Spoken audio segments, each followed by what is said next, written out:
Muchas gracias, Casimiro. Pasamos ahora a la charla Mantenimiento, Inspección y Control de Anclajes Permanentes por Juan Pablo Talín.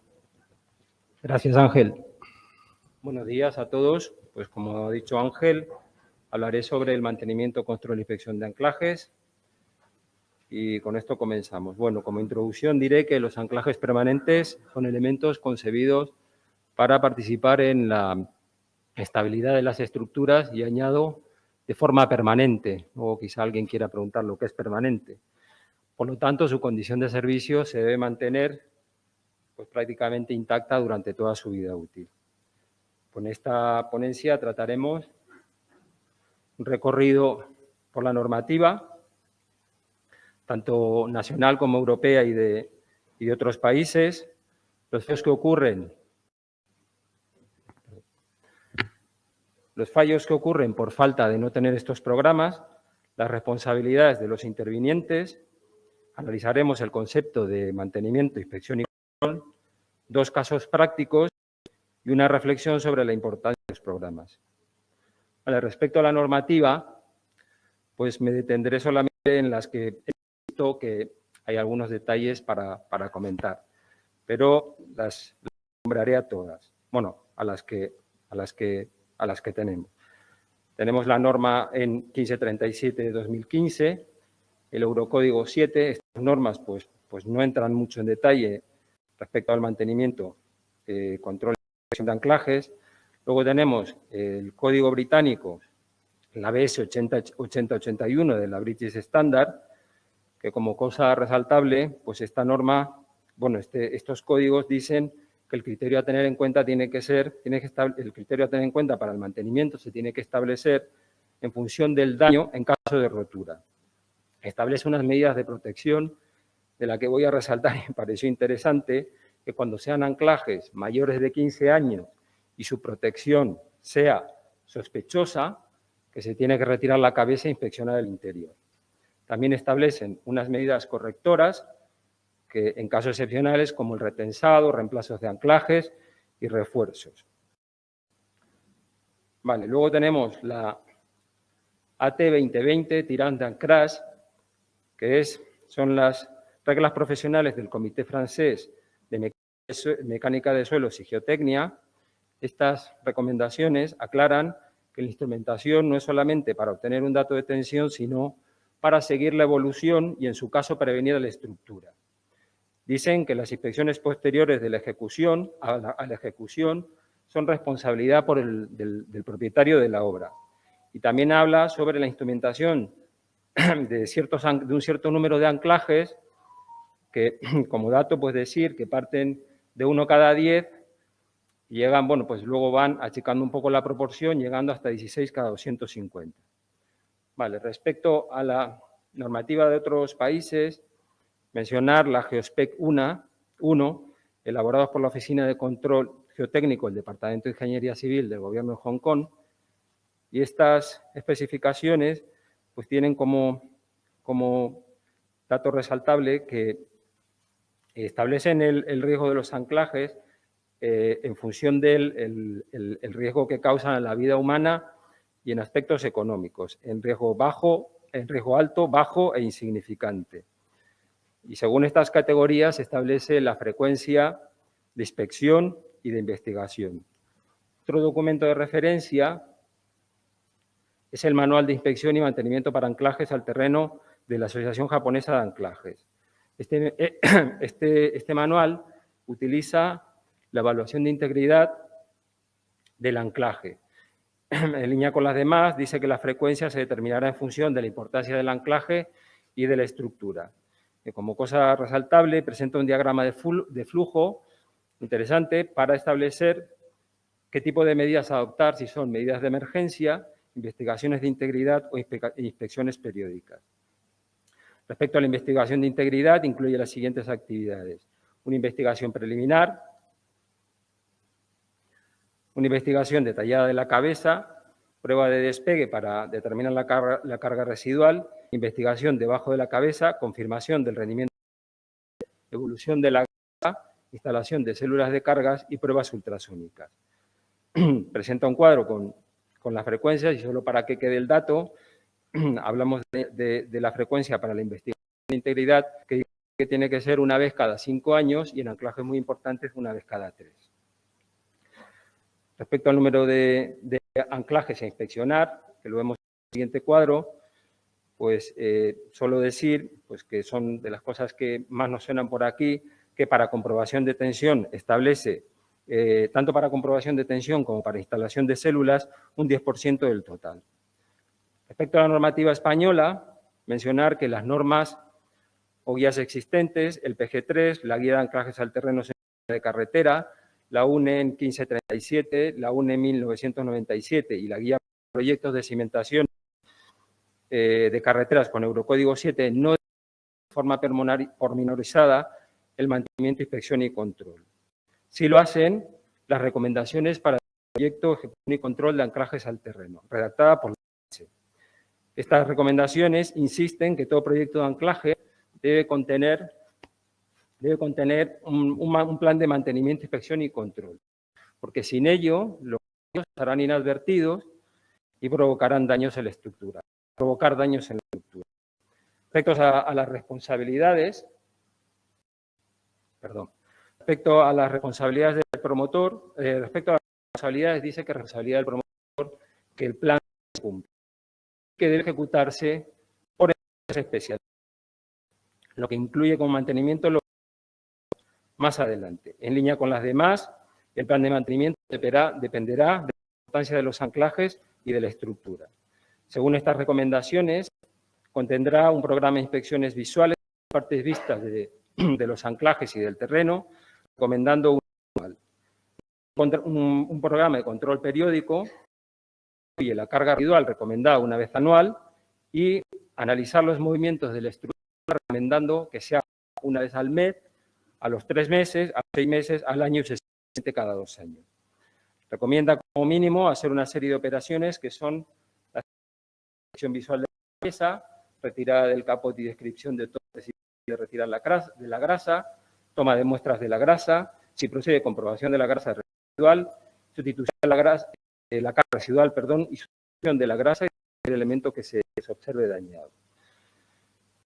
Vale, a continuación veremos los fallos más frecuentes por inexistencia de un plan de mantenimiento. Existen diversos estudios que analizan estadísticamente los fallos de los anclajes, lo que es muy útil para determinar los aspectos significativos tener en cuenta el mantenimiento. De este estudio se desprende que la corrosión es la corrosión de las partes metálicas la causa predominante en los fallos de los anclajes, siendo la cabeza el elemento más vulnerable. También dicen que han ocurrido casos de corrosión en cables y barras y es especialmente crítica con los aceros de alto límite elástico.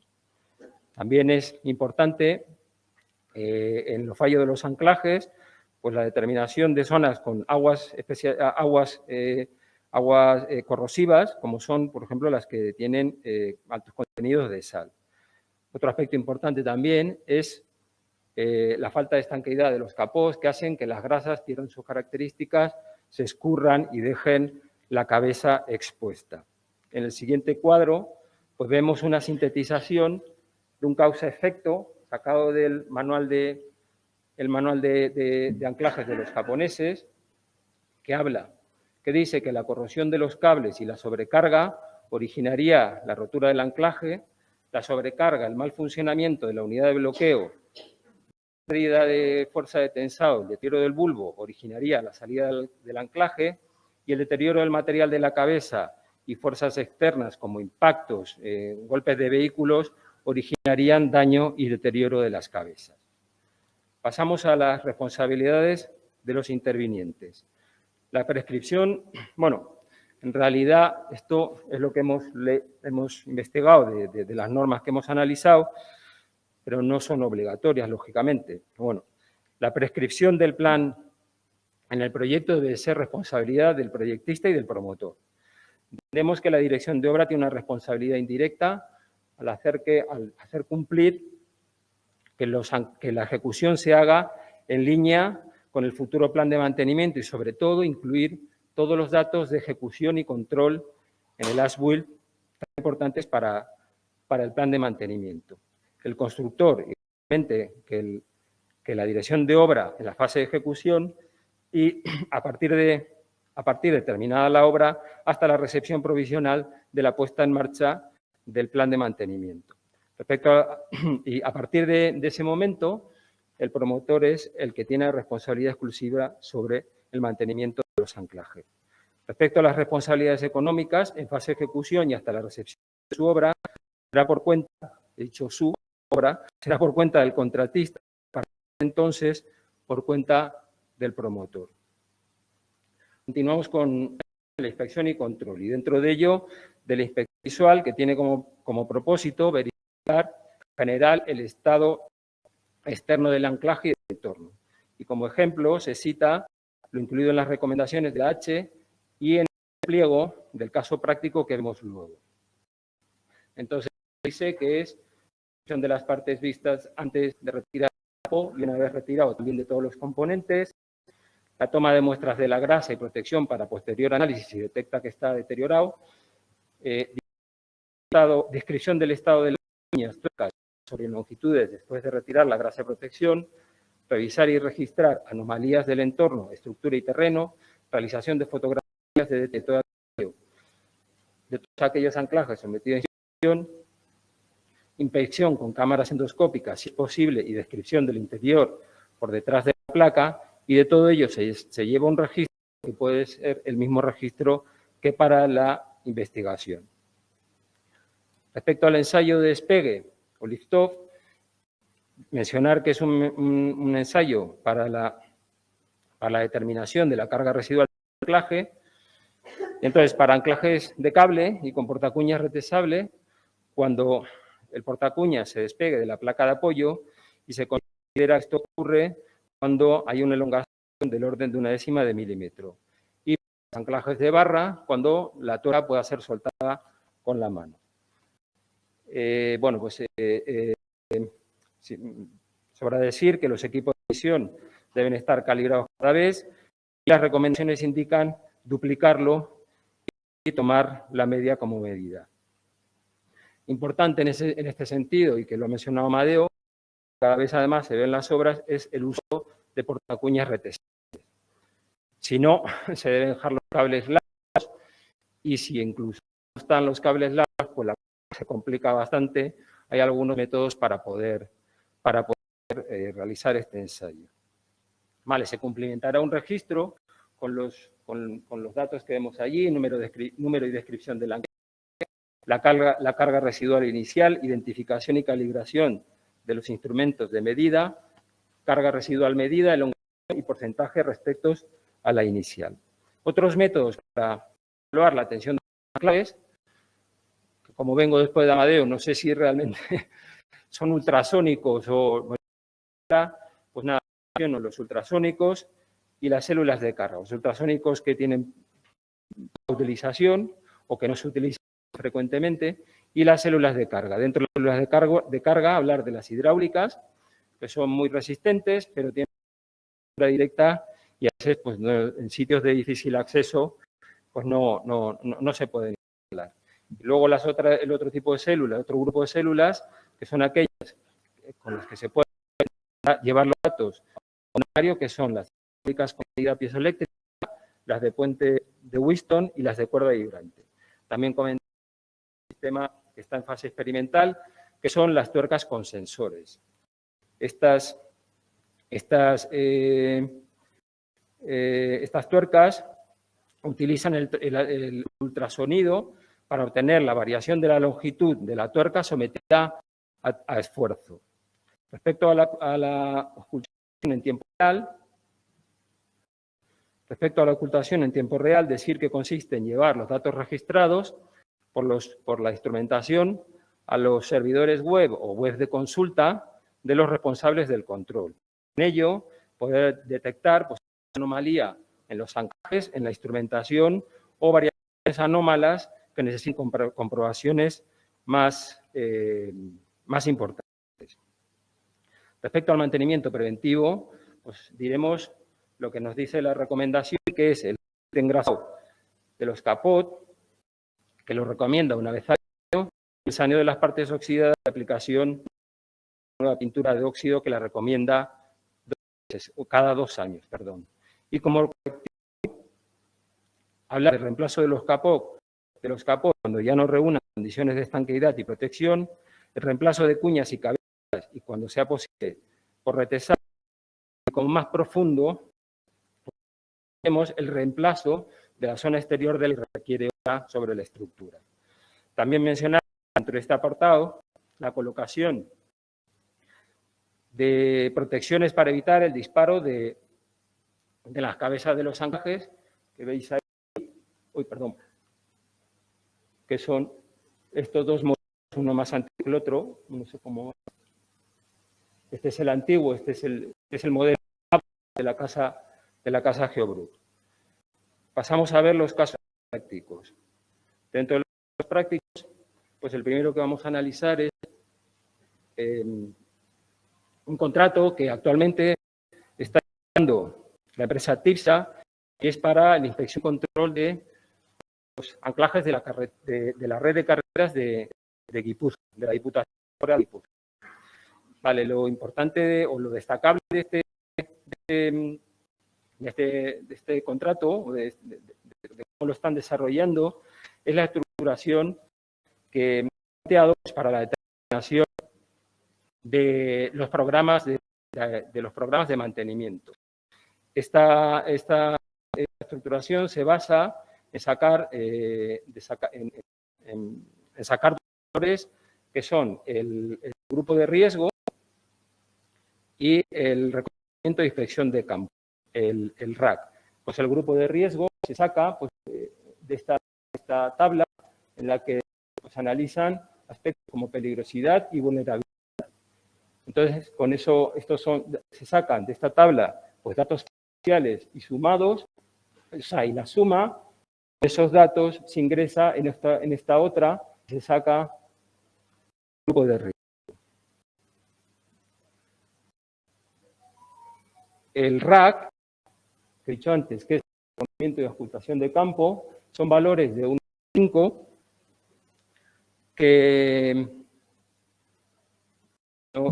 nos dan un poco los síntomas y la patología que tiene la estructura, de menor a mayor. Estos dos parámetros, pues en esta otra tabla y se saca el programa. Con estos programas se ponen en práctica y entonces se obtienen unos valores, o sea, este sistema se retroalimenta, entonces ya con los valores se vuelve a ingresar en la tabla que habíamos antes y se sacan nuevos programas. El RAC se revisa anualmente y prevalece sobre lo que haya sacado analizando con el programa. Bueno, de toda esta actuación pues salen medidas estabilizadoras, si es el caso, y propuestas de automatización de las estructuras y taludes más sensibles.